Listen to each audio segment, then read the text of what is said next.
Tercera y la última parte de la serie temática sobre matrimonio y divorcio, parte 3, la tercera y la última. El texto en cual hemos basado esta serie es Mateo, el Evangelio según San Mateo, capítulo 19, versículos de 1 al 12.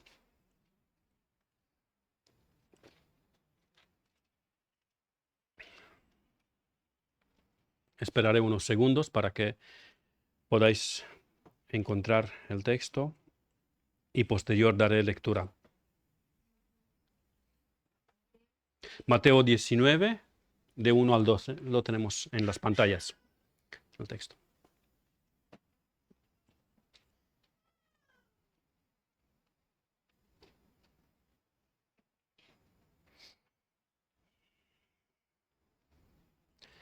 Aconteció que cuando Jesús terminó estas palabras, se alejó de Galilea y fue a la región de Judea al otro lado de Jordán.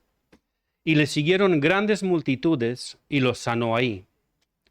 Entonces vinieron a él los fariseos, tentándole y diciéndole: ¿es lícito al hombre repudiar a su mujer por cualquier causa? Él respondiendo les dijo: ¿no habéis leído que el que los hizo al principio, varón y hembra los hizo, y dijo: por esto el hombre dejará padre y madre y se unirá a su mujer y los dos serán una sola carne? Así que no son ya más dos, sino una sola carne. Por tanto, lo que Dios juntó no lo separe el hombre. Le dijeron: ¿por qué pues mandó Moisés dar carta de divorcio y repudiarla? Él les dijo: por la dureza de vuestro corazón, Moisés os permitió repudiar a vuestras mujeres, mas al principio no fue así. Y yo os digo que cualquiera que repudia a su mujer, salvo por causa de fornicación, y se casa con otra, adultera. Y el que se casa con la repudiada, adultera. Le dijeron sus discípulos: si así es la condición del hombre con su mujer, no conviene casarse. Entonces él les dijo: no todos son capaces de recibir esto, sino aquellos a quienes es dado. Pues hay eunucos que nacieron así del vientre de su madre, y hay eunucos que son hechos eunucos por los hombres, y hay eunucos que asimismo se hicieron eunucos por causa del reino de los cielos. El que sea capaz de recibir esto, que lo reciba. Amén. A petición de los miembros de esta iglesia, desde hace 2 semanas, hemos suspendido temporalmente la serie consecutiva del Evangelio según Marcos y hemos iniciado esta serie temática sobre el matrimonio y el divorcio. Soy consciente que apenas estamos tocando los principales principios bíblicos del matrimonio y el divorcio, pero el tiempo no nos permite abundar más en más profundidad, en más detalles, así que nos hemos limitado a lo que se ha podido exponer en ese tiempo. Ahora, para aprovechar mejor el contenido del mensaje de hoy, quiero recordar el resumen de los 2 mensajes anteriores. En el primer mensaje hemos abordado 3 puntos principales. ¿Qué es el matrimonio? ¿Cuál es el propósito del matrimonio? Y cómo funciona el matrimonio. Y como quería profundizar sobre todo en la definición del matrimonio, ese punto, el primero, ¿qué es el matrimonio?, lo hemos abierto, lo hemos detallado en 6 subpuntos, que son: el matrimonio es una institución divina, el matrimonio es un pacto confirmado y sellado por Dios, el matrimonio es un pacto entre un hombre y una mujer, un pacto indisoluble, un pacto de compañerismo y un pacto que abarca todas las áreas de la vida de los esposos: física, emocional, mental y espiritual. En el segundo mensaje del domingo anterior, hemos visto que la Biblia presenta con respecto al matrimonio y divorcio un principio general, el principio general que la Biblia da sobre matrimonio y divorcio es: Jehová aborrece el repudio. ¿Por qué? Porque lo que Dios juntó no debe separarlo el hombre. Pero en la nación de Israel, aparentemente, desde que estuvieron como esclavos en Egipto, abrazaron la práctica del divorcio de una forma muy liviana, de una forma muy liberal y machista. En esa época, tristemente, a la mujer no se le daba prácticamente ningún valor. Económica y socialmente dependía de su marido. Por esta causa de desprotección social y por la dureza de los corazones de los hombres, Moisés, guiado por Dios, introdujo una cláusula que permitía el divorcio en ciertas circunstancias. Esta cláusula la encontramos en Deuteronomio 24, de 1 al 4. Si preferís buscarlo en la Biblia, lo podéis buscar en la Biblia. Si queréis verlo en la pantalla, lo podéis ver también en la pantalla. Mafer, por favor, si me puedes ayudar con pantalla completa, gracias. Deuteronomio 24, de 1 al 4, dice lo siguiente: Cuando alguno tomare mujer y se casare con ella, si no le agradare por haber hallado en ella alguna cosa indecente, le escribirá carta de divorcio y se la entregará en su mano, y la despedirá de su casa. Y salida de su casa podrá ir y casarse con otro hombre. Pero si la aborreciere este último, y le escribiere carta de divorcio, y se la entregare en su mano, y la despidiere de su casa, o si hubiere muerto el postrer hombre que la tomó por mujer, no podrá su primer marido que la despidió volverla a tomar para que sea su mujer, después que fue envilecida, porque es abominación delante de Jehová, y no has de pervertir la tierra que Jehová tu Dios te da por heredad. En este texto, la expresión que nosotros tenemos traducida por alguna cosa indecente, está en el segundo renglón, alguna cosa indecente, en el original es Herbet Davar.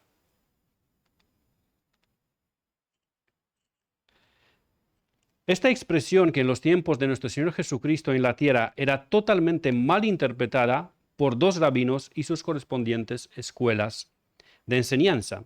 Cada uno llevaba la interpretación a un extremo o al otro. Hillel decía que Herbet Davar puede significar cualquier cosa que al marido no le agradare, y que de hecho el peso de la cláusula del divorcio o repudio no estaba en Herbet Davar, en alguna cosa indecente, sino en si no le agradare. Vuelvo a la cita.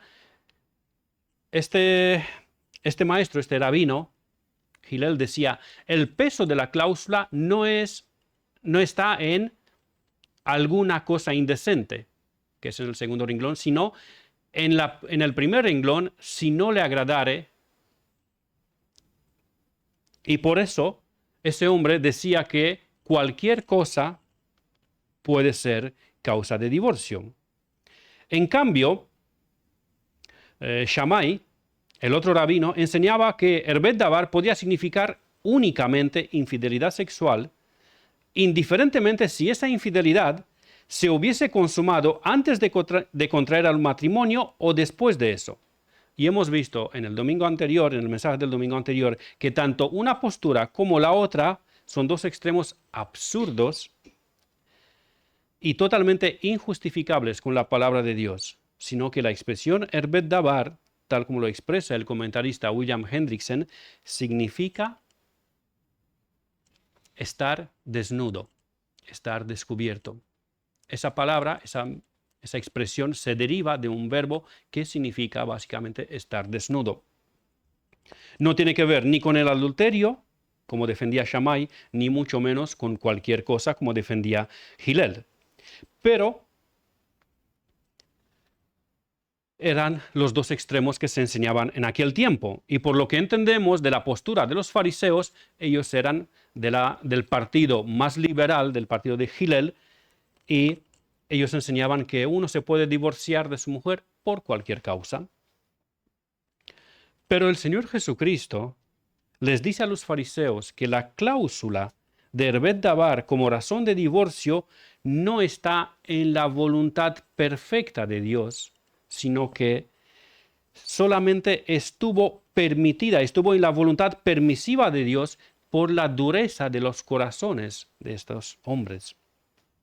Jesús enseñó que la única cláusula válida para el divorcio es el adulterio. ¿Por qué? Porque por medio del adulterio, por medio de la infidelidad, el pacto matrimonial queda quebrantado, queda roto por parte del cónyuge infiel. Y el Señor Jesucristo en Mateo 19:9 hemos leído en este texto, y yo os digo que cualquiera que repudia a su mujer, salvo por causa de fornicación, y se casa con otra adultera, y el que se casa con la repudiada adultera. Esa palabra fornicación esa palabra fornicación abarca una amplitud de pecados sexuales. Cualquier pecado sexual, indiferentemente que ha sido cometido antes del matrimonio o después del matrimonio, cualquier infidelidad sexual en el matrimonio daba esa posibilidad de divorcio por parte del cónyuge que ha sido fiel. Ahora, en el caso de un matrimonio cristiano, que es otro punto que hemos visto en el mensaje anterior, en el caso de un matrimonio cristiano que al parecer pasaban por alguna situación que no conseguían solucionar debidamente y preferían separarse, aunque eso no era realmente agradable delante de Dios, tenían como obligación, si se separaban, que no podrían casarse ninguno de ellos con otra persona, porque aún estaban comprometidos en yugo matrimonial. Este matrimonio cristiano que se ha separado solo tenía la alternativa de volverse a juntar o quedarse separados, tal como hemos leído en 1 Corintios 7, 10, 11. Pero a los que están unidos en matrimonio, mando no yo, sino el Señor, que la mujer no se separe del marido. Y si se separa, quédese sin casar o reconcíliese con su marido. Y que el marido no abandone a su mujer. El apóstol Pablo añade otra cláusula válida para el divorcio, cláusula que hasta ese momento no ha sido enseñada ni por el Señor Jesucristo ni por los apóstoles. Esa cláusula es el abandono de familia por parte del cónyuge incrédulo. Si en ese texto que acabamos de leer trata de un matrimonio entre dos creyentes y por la razón que sea no son capaces de solucionar un problema y se separan, solamente tenían la posibilidad de reconciliarse o quedarse separados. Pero ahora trata otra situación en los versículos siguientes, en versículos de 12 al 15. Un matrimonio entre un creyente y un incrédulo. Y Pablo dice así: y a los demás yo digo, no el Señor. Y aclaré que esa expresión no se refiere que lo que dice a continuación no está inspirada por el Espíritu Santo, sino que hasta ese momento el Señor no la había enseñado, no la había mandado en ningún texto de la palabra. Entonces, y a los demás yo digo, no el Señor, si algún hermano tiene mujer que no sea creyente y ella consiente en vivir con él, no la abandone. Y si una mujer tiene marido que no sea creyente y él consiente en vivir con ella, no lo abandone. Porque el marido incrédulo es santificado en la mujer y la mujer incrédula en el marido. Pues de otra manera vuestros hijos serían inmundos, mientras que ahora son santos. Pero si el incrédulo, esa es la cláusula de cual os estaba hablando, pero si el incrédulo se separa, sepárese, pues no está el hermano o la hermana sujeto a servidumbre en semejante caso, sino que a paz nos llamó Dios. Tal como vemos en este texto, esa cláusula se puede activar solamente cuando el incrédulo se separa, pero el creyente no tiene permitido por Dios separarse.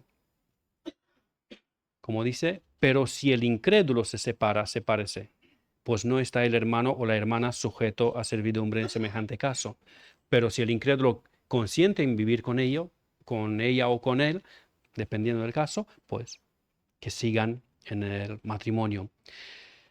En cuanto al último punto que abordé en el mensaje anterior respecto al maltrato físico o psicológico, di mi opinión personal. Y como solamente es esto, una opinión personal, no la voy a recalcar porque no tengo ninguna base bíblica al respecto. Así que es opinión personal, se queda como opinión personal.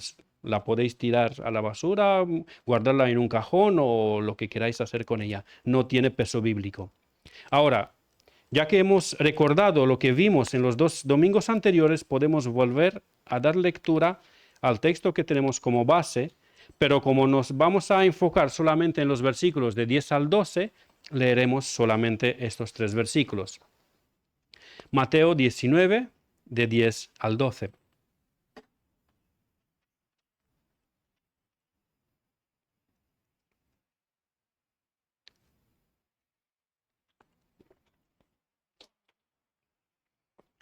Le dijeron sus discípulos: si así es la condición del hombre con su mujer, no conviene casarse.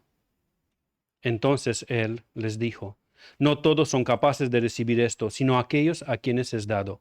Pues hay eunucos que nacieron así del vientre de su madre, y hay eunucos que son hechos eunucos por los hombres, y hay eunucos que asimismo se hicieron eunucos por causa del reino de los cielos.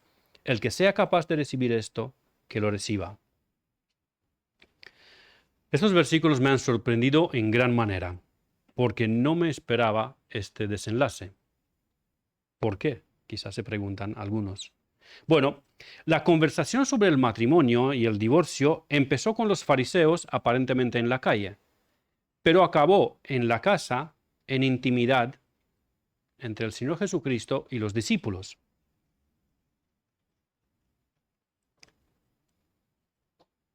Y posteriormente en casa, cuando el Señor estaba solamente con los discípulos, le dijeron sus discípulos: si así es la condición del hombre con su mujer, no conviene casarse.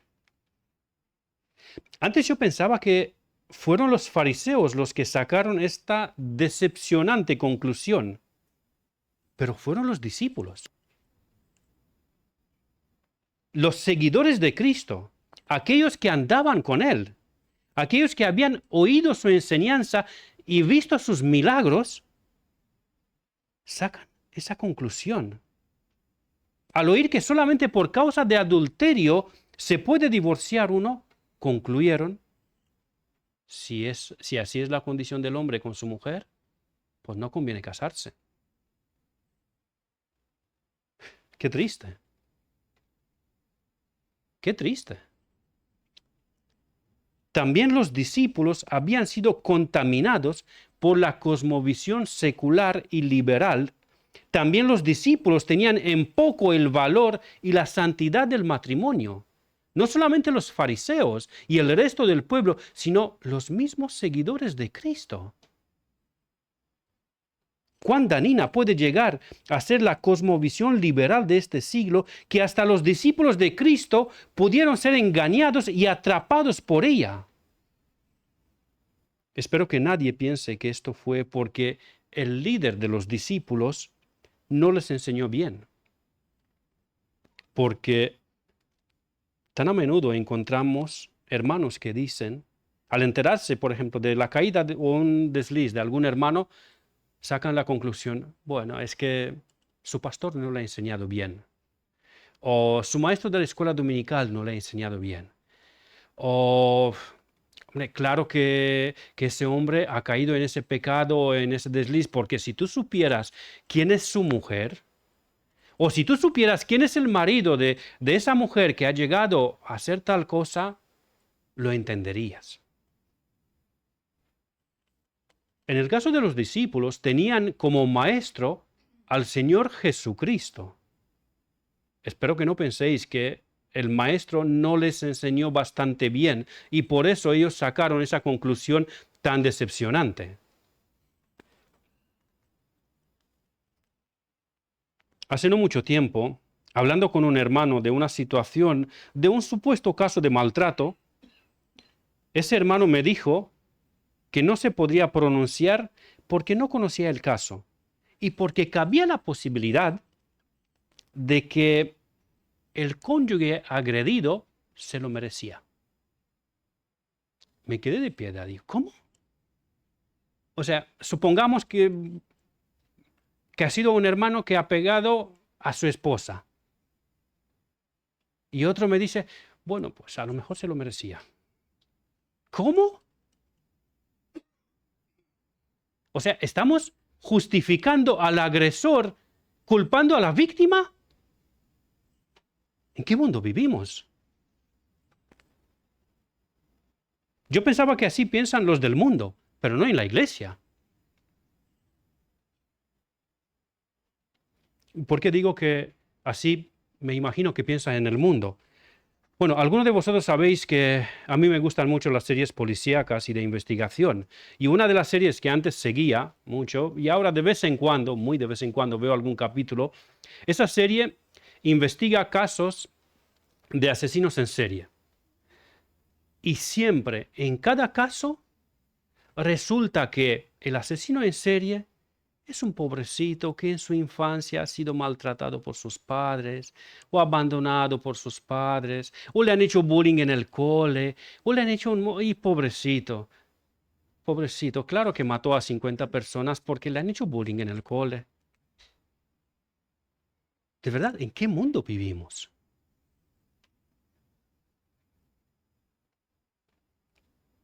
Es que no, él si no hubiera sufrido eso en su infancia, si no lo hubiera abandonado su novia o su novio, él era buena persona. Y justificamos al pecador, justificamos al agresor y culpamos a la víctima.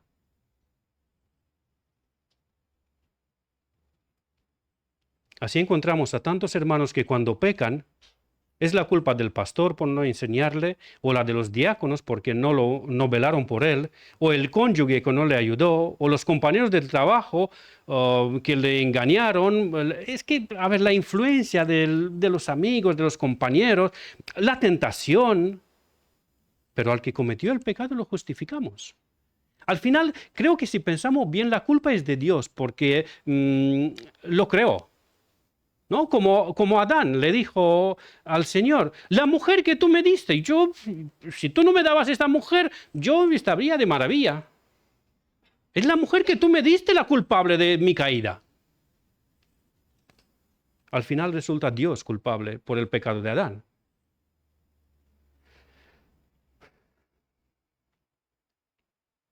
No, hermanos. Cada uno de nosotros somos responsables y culpables del pecado que cometemos. Y cuanto antes lo reconozcamos, antes nos vamos a arrepentir de ello. Pero volviendo a los discípulos y a la torcida conclusión que sacaron, que si es así, la condición del hombre con su mujer no conviene casarse. Recordé un dicho popular en mi pueblo, que la gente solía decir a los que querían casarse, pero que se le veía claramente que la madurez no les acompañaba. El dicho decía así: más vale hay de uno que hay de dos. Supongo que a los paisanos les suena. Exactamente lo mismo dijo nuestro Señor Jesucristo. No todos son capaces de recibir esto, sino aquellos a quienes les es dado. Mirad en vuestro texto.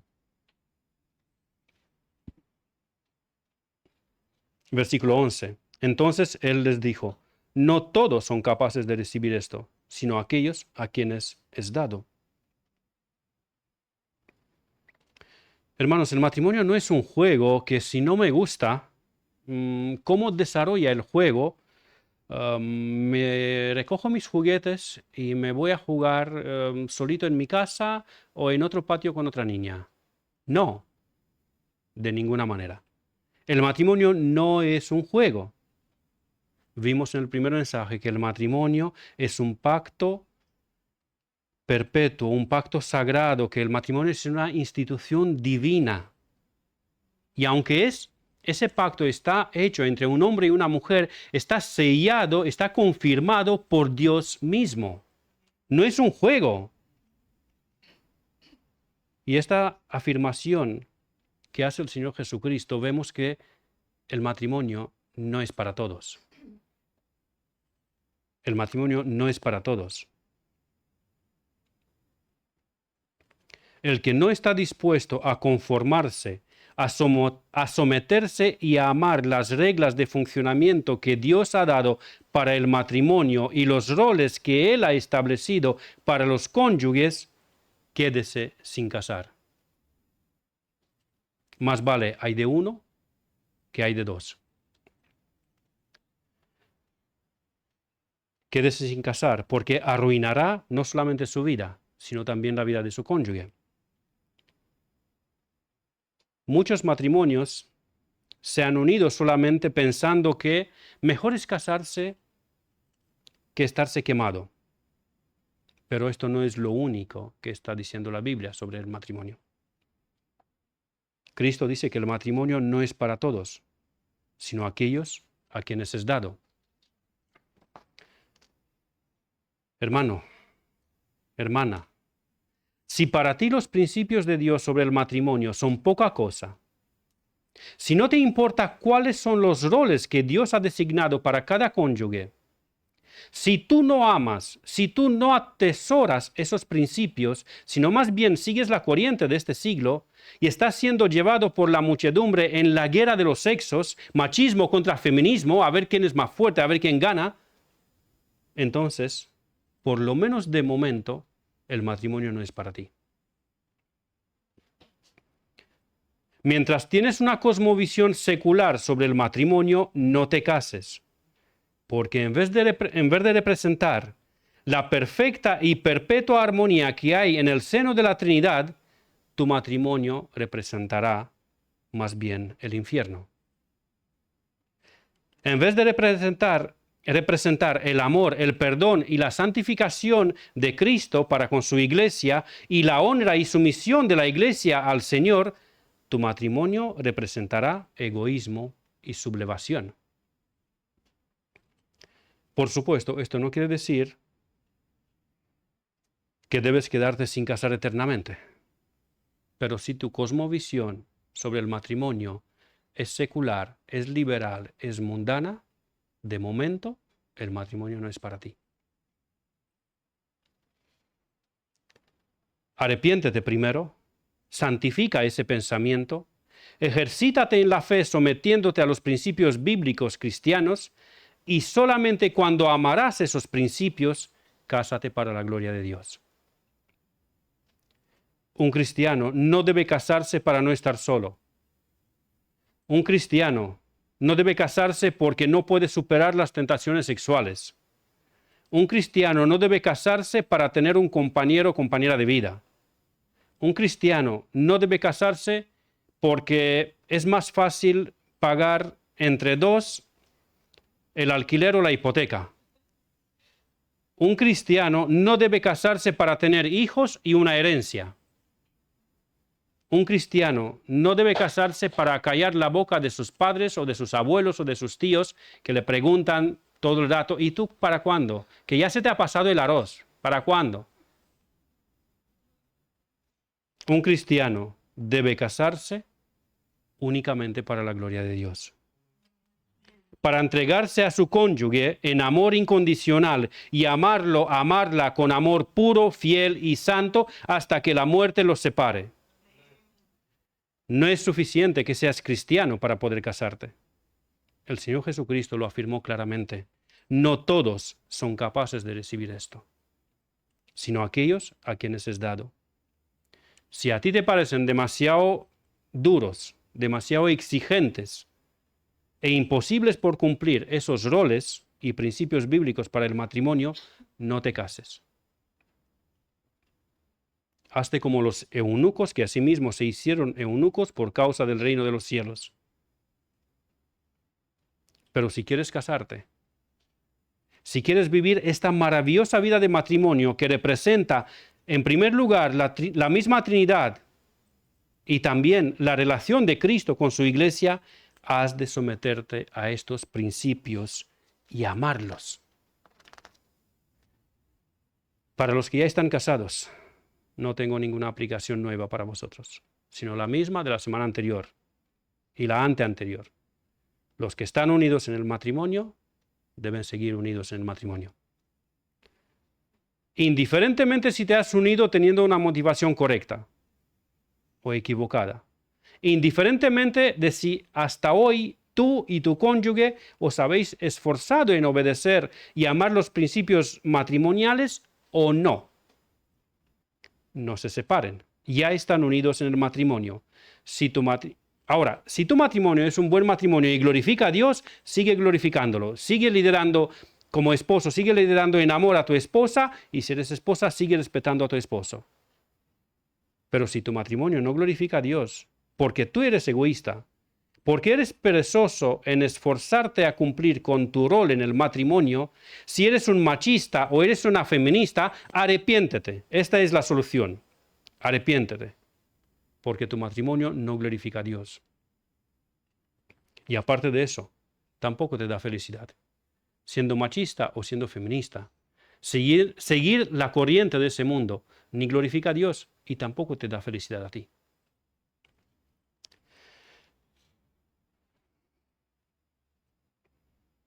Un cristiano solamente puede ser feliz cuando obedece a Cristo. Ahora, no quiero que malinterpreten mis palabras. La felicidad a la cual me refiero es la felicidad en el Señor y no la felicidad matrimonial. ¿Por qué? Hermanos, Dios no nos ha prometido felicidad en el matrimonio. Os puede sonar fuerte, pero en la palabra de Dios no hay promesas para felicidad matrimonial. Si tenéis matrimonios felices, bendecidos, es un bonus que el Señor os ha dado por encima. La promesa del Señor es la vida eterna, es su protección, es su bendición.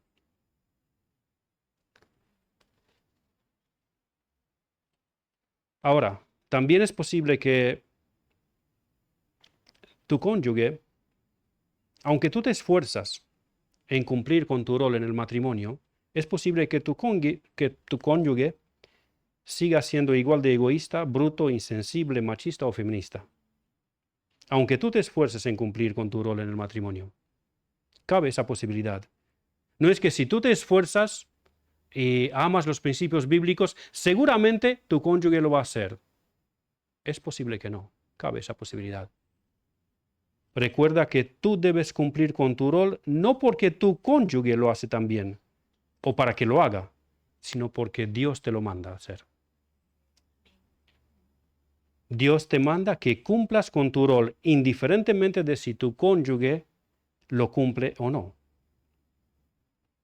Y descansa en la promesa de Dios que a los que aman a Dios, todas las cosas les ayudan a bien. Tú esfuérzate en cumplir con tu rol. Y la responsabilidad de tu cónyuge, déjaselo al Señor. Ahora, es muy probable que en este momento algún hermano pensará, sí, hermano, a ver, es muy bonito lo que tú dices de esforzarnos y eso, pero la realidad que viven muchos matrimonios cristianos no es esta, sino que viven una especie de matrimonio moribundo, donde el marido no lidera amorosamente a su esposa y la esposa no se somete al esposo como al Señor. ¿Qué hay que hacer en esas situaciones? Bueno, primero te quiero decir que sé que hay situaciones como estas, no soy tan inocente. Sé que esos casos se dan más habitualmente de lo que nos gustaría que se den. Pero primero os quiero asegurar que tener un matrimonio bíblico es posible. Es posible. Aunque los roles que Dios ha designado tanto para el esposo como para la esposa, en nuestras fuerzas es imposible que lo cumplamos, recordemos que en nosotros habita el Espíritu de Dios y Él nos capacita para cumplir los mandamientos de Dios, de tal manera que sus mandamientos no son gravosos, dice el apóstol Juan. Es posible liderar en amor. Es posible someterse como al Señor, porque el Espíritu de Dios que habita en nosotros nos capacita para eso.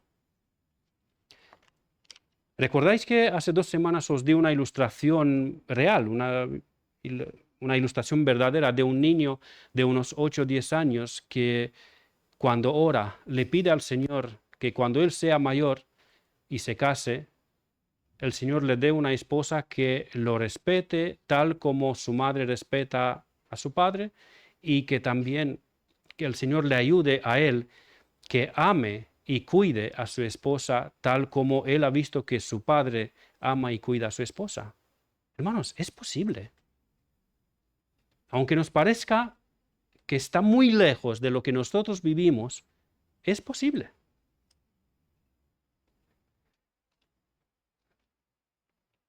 Creo que más de uno estará pensando ahora, sí, hermano, así es como está escrito en la palabra de Dios.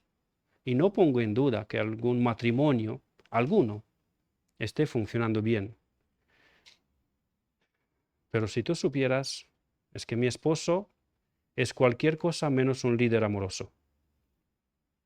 O mi esposa es cualquier cosa menos sumisa y respetuosa. Y ahí es cuando algunos se conforman, se rinden y abandonan cualquier esperanza para un matrimonio que glorifique a Dios. Otros toman el camino de los impíos y dicen, más vale solo que mal acompañado. Y se divorcian, aunque no pueden alegar ninguna cláusula bíblica para su divorcio. Hemos visto que las únicas dos cláusulas bíblicas para el divorcio es el adulterio, de cual nos habló el Señor Jesucristo, y el abandono por parte del cónyuge incrédulo, que nos habló el apóstol Pablo.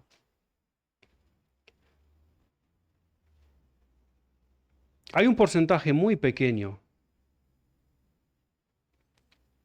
que deciden obedecer al principio que Cristo expuso en Mateo 18.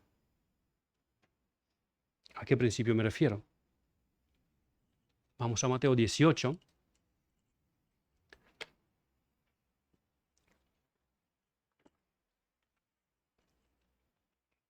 Y leeremos los versículos de 15 al 20.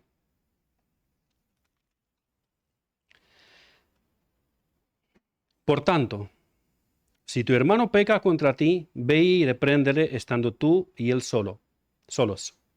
Si te oyere, has ganado a tu hermano. Mas si no te oyere, toma aún contigo a uno o dos, para que en boca de 2 o 3 testigos conste toda palabra. Si no los oyere a ellos, dilo a la iglesia, y si no oyere a la iglesia, tenle por gentil y publicano. De cierto os digo que todo lo que atéis en la tierra será atado en el cielo, y todo lo que desatéis en la tierra será desatado en el cielo. Otra vez os digo, que si 2 de vosotros se pusieren de acuerdo en la tierra acerca de cualquier cosa que pidieren, les será hecho por mi Padre que está en los cielos. Porque donde están 2 o 3 congregados en mi nombre, ahí estoy yo en medio de ellos.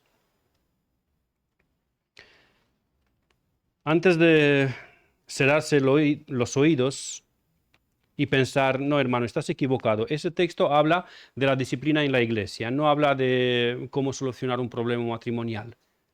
Antes de cerrar tu oído, quiero decirte que si tu esposo, si tu esposa es cristiano, te es hermano o hermana en Cristo. Y sí aplica el texto de disciplina en la iglesia en caso de familia. Y lo voy a desarrollar. La gran mayoría de los hermanos no quieren hacer uso de ese mandamiento de Cristo, ni en asuntos de relaciones entre hermanos y mucho menos en el matrimonio. Pero si tu esposo, si tu esposa es cristiano, también es tu hermano, no solamente tu cónyuge. Y tu deber es santificar a tu esposo, a tu esposa. Pero si tu cónyuge, después de amonestarle en privado, 1 vez, 2 veces, 3 veces, las veces que consideráis, si no te oyere, toma aún contigo a 1 o 2, para que en boca de 2 o 3 testigos conste toda palabra. Supongamos que se trata de mí. Si yo no tengo en alta estima los principios matrimoniales y no me esfuerzo en cumplirlos, si yo no lidero en amor a mi esposa, después de que ella me haya exhortado en privado sin ningún resultado, en este caso a mi esposa, le manda el Señor que tome consigo uno o dos testigos, de preferencia en esta situación un matrimonio cristiano maduro, para volver a exhortarme con testigos y así dejarme claro que el cumplir con mi rol en el matrimonio no es una alternativa, sino un mandamiento del Señor. Y no es cualquier cosa liviana. ¿Debo cumplirlo?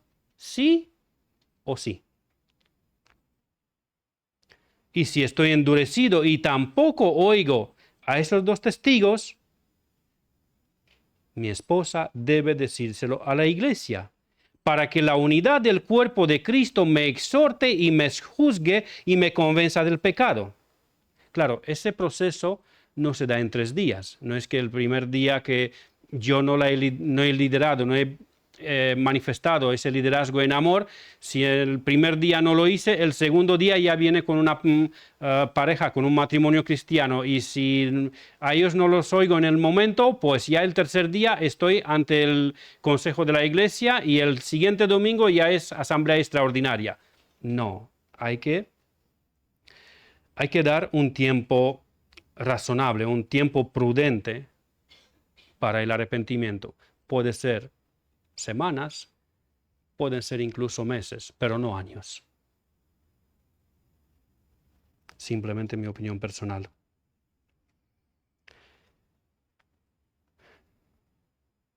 Y si tristemente yo tampoco oigo a la iglesia, estamos en el tercer nivel de disciplina,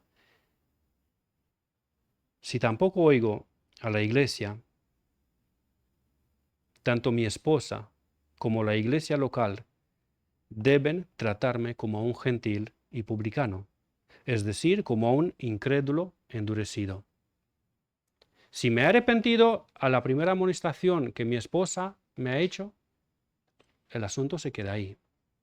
Si no me arrepiento cuando ella me exhorta, pero me arrepiento cuando viene con testigos, el asunto queda ahí. Si no me arrepiento tampoco cuando viene con testigos, pero me arrepiento cuando la iglesia me exhorta, el asunto queda ahí. Pero si no me arrepiento, tampoco cuando soy exhortado por la iglesia, el Señor manda tanto a mi esposa personal como a la iglesia que me traten como a un gentil y publicano. Eso no significa que me va a mandar al infierno. Esto no significa que mi esposa en este caso se tenga que divorciar, o que me va a echar de la casa, o que la iglesia me va a cerrar la puerta del local y no me va a dejar congregarme. No. Ya hemos demostrado en la palabra, con la palabra de Dios, que el apóstol Pablo manda que si el incrédulo consiente en vivir con la creyente, la creyente en este caso no debe separarse. Y ahora, la iglesia local tampoco puede cerrar la puerta a un incrédulo. Lo que queremos es lo contrario, que vengan los incrédulos, que oigan la palabra y que se arrepientan.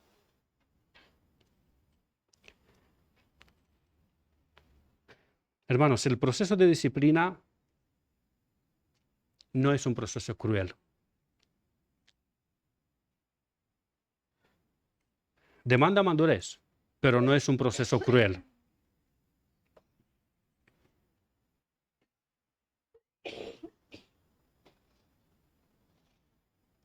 Un momentito. Sí, perdón, es que ya no encontraba el punto donde me había quedado. El proceso de disciplina no es un proceso cruel, sino todo lo contrario.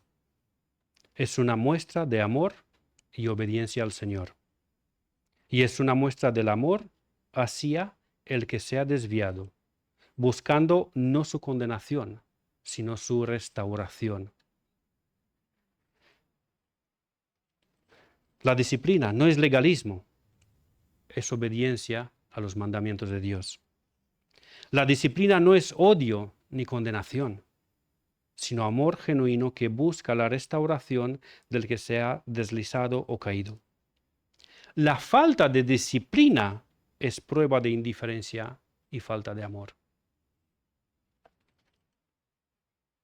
¿Y con qué peso afirmo yo eso? con el peso de la palabra. En Hebreos 12, del 4 al 9, leemos. Pantalla completa, por favor, Maffer.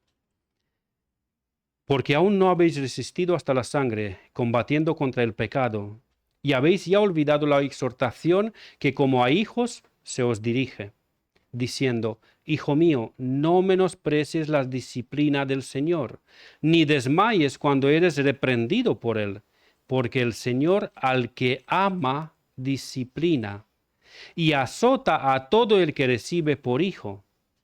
Si soportáis la disciplina, Dios os trata como a hijos, porque ¿qué hijo es aquel a quien el Padre no disciplina? Pero si se os deja sin disciplina, de la cual todos han sido participantes, entonces sois bastardos y no hijos. Por otra parte, tuvimos a nuestros padres terrenales que nos disciplinaron y los venerábamos. ¿Por qué no obedeceremos mucho mejor al Padre de los Espíritus y viviremos? El Señor nos ha dejado claramente su mandamiento. ¿Y qué debemos hacer cuando tenemos un cónyuge terco y contumaz? Si rehusas obedecer, practicando la disciplina, te haces cómplice al pecado de tu cónyuge. Demuestras que no lo amas porque no buscas su santidad, no buscas su corrección. Pero lo peor incluso es que tú también demuestras que eres desobediente al Señor. Y hasta incluso es posible que has llegado a la soberbia que consideras que es demasiado fuerte el principio de la disciplina y que tú tienes una mejor alternativa.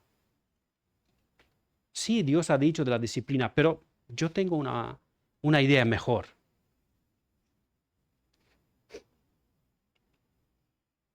Te doy una noticia. Dios no te ha consultado al respecto. Dios no te ha pedido tu opinión. Dios te ha mandado lo que tienes que hacer. No te ha pedido tu sabio consejo, sarcasmo incluido, sino que Él te ha mandado lo que tienes que hacer. Esto no es legalismo, ni es crueldad, sino obediencia y amor. Muchos hermanos han abrazado la enseñanza liberal. Yo no soy quien para juzgar a nadie. Es que ¿cómo voy a juzgar yo ahora a alguien? Yo no soy mejor que él, así que no puedo juzgarle. Bueno, no tienes que ser alguien, no tienes que ser mejor que el otro para juzgar a tu hermano. Tienes que obedecer. Dios te lo manda, no te dice, solamente si tú no has pecado nunca si no has caído nunca en ese pecado o en esa situación, ahí sí tú le puedes juzgar, le puedes decir al hermano, mira, has caído en eso, arrepiéntete y corrige tu comportamiento. No, Dios te dice, hazlo. Claro, no debes hacerlo con hipocresía, teniendo tú una viga en tu ojo y queriendo sacar la paja del ojo de tu hermano. El Señor Jesucristo dice, en esa situación, primero saca tu viga de tu ojo y luego verás claramente sacar la paja del ojo de tu hermano. Pero ¿qué hacen muchos? Dice, no, es que como yo tengo una viga, no puedo sacarle la paja la paja del ojo de mi hermano. Así que yo me quedo con mi viga y que él se quede con su paja. No. El mandamiento del Señor es, saca primero tu viga y luego vete y sácale la paja a tu hermano.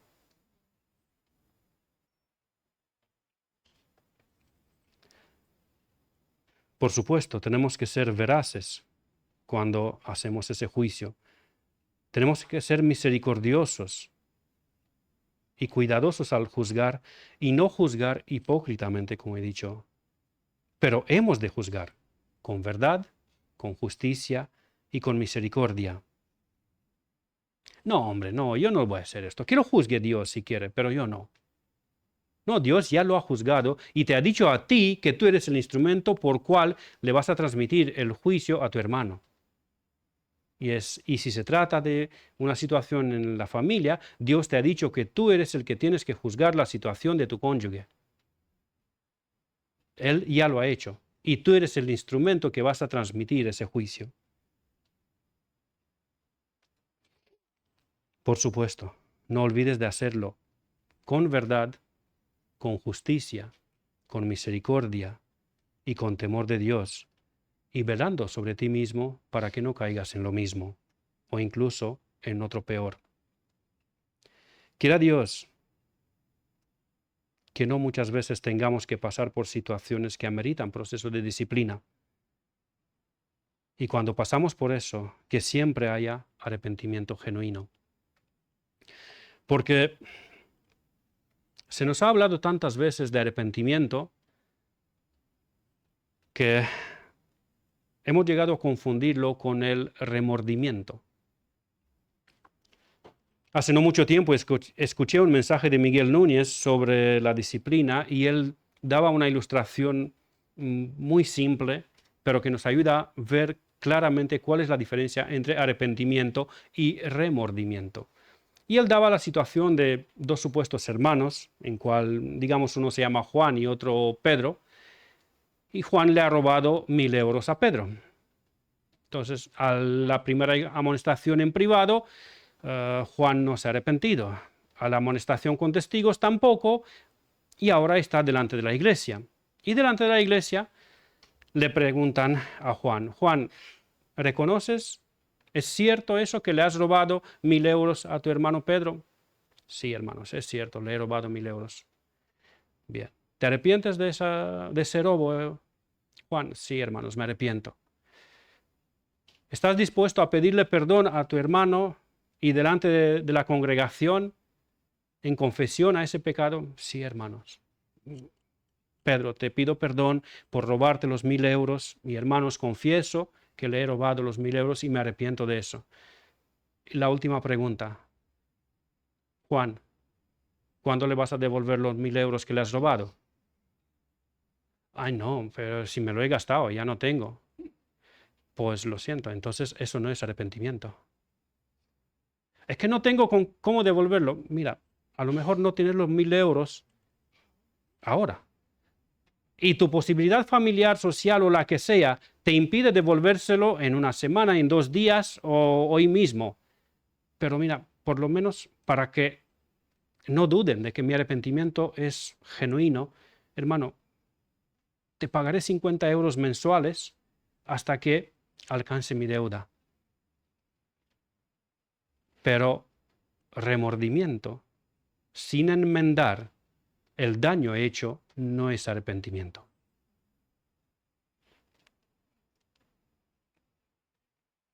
En conclusión, que nuestro Dios nos guarde en santidad y que nos ayude como matrimonios cristianos y como iglesia local a buscar su gloria en nuestra santificación y en preservar la santidad de la iglesia local.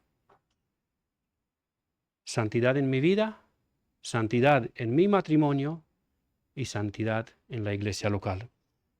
Que así nos ayude el Señor y a Él sea la gloria en su iglesia por los siglos. Amén.